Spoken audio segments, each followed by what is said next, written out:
அப்படி விஜய் அவர்களோடு எங்களுக்கு எந்த முரண்பாடும் இல்லை, அவருக்கும் எங்களுக்கும் எந்த சிக்கலும் இல்லை. விகடன் பதிப்பகத்தின் சார்பில் எல்லோருக்குமான தலைவர் அம்பேத்கர் என்னும் நூல் இன்று சென்னையில் வெளியிடப்படுகிறது. தமிழக வெற்றிக் கழகத்தின் தலைவர் விஜய் அவர்கள் அதை வெளியிடுகிறார். இந்த விழா வெற்றிகரமாக அமைய என்னுடைய வாழ்த்துக்கள். இந்த புத்தகம் உருவாக்கப்படுகிற போதே, அதற்கான திட்டத்தை வகுத்த போதே ஆதவ் அர்ஜுன் அவர்கள் மூலமாக எனக்கு தகவல் வந்தது. என்னுடைய நேர்காணலும் அதிலே இடம்பெற்றிருக்கிறது. நானும் அதிலே பங்கேற்பதாக இருந்தது. தவிர்க்க முடியாத காரணங்களால் அது தள்ளி போனது. மாண்புமிகு முதல்வர் அவர்களும் அதிலே பங்கேற்பதாகத்தான் சொல்லப்பட்டது. இந்த சூழலில் நடிகர் விஜய் அவர்கள்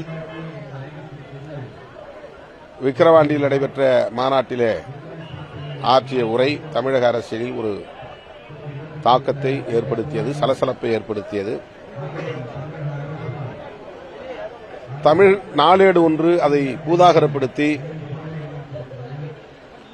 அந்த நிகழ்வுக்கே ஒரு அரசியல் சாயத்தை பூசியது.